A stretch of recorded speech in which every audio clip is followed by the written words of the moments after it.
جدال دو اسطوره، بازیکن سفید بابی فیشر افسانه‌ای و بازیکن سیاه میخائیل تال جادوگر لیگا. بابی فیشر مثل همیشه با E4 بازی خودش رو شروع میکنه. میخائیل تال با 3-5 دفاع سیسیلی، دفاع مورد علاقه‌اش بازی رو ادامه میده. دو طرف از طرحهای شروع بازی خودشون پیروی میکنن و سعی میکنن به وضعیت دلخواه خودشون برسن. بعد فیل F4 حرکت بعد از فیل 5 به سفید بطری خوبی میده. بابی فیشر فیل E2 میکنه، بعد فیل 3-5 فیل خودش رو داره اسب میزنه چند تا تمپ بگیره. بعد وزیر 5 F4 و E5 سفید تمپای خودش رو میگیره، سیاه مجبور آشیش بکنه. بعد سلسله حرکات زیر پیاده J7 پیاده تعیین کننده ایه.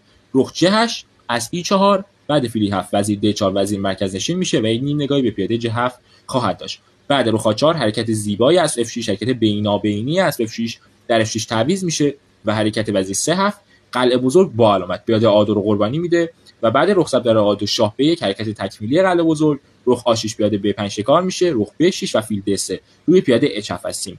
میخائیل تال اینجا روی حرکت E5 حساب کرده بود، اما اینجا بابی فیشر بزرگ قدرت خودش رو به میخائیل تال نشون میده و وزیر خودش رو با F ضرب در E5 قربانی میده. بعد رخ ضرب در F6 E ضرب در F6 پیاده J7 و فیل D3 که قراره بره داخل H7 بسیار تعیین کننده خواهد بود.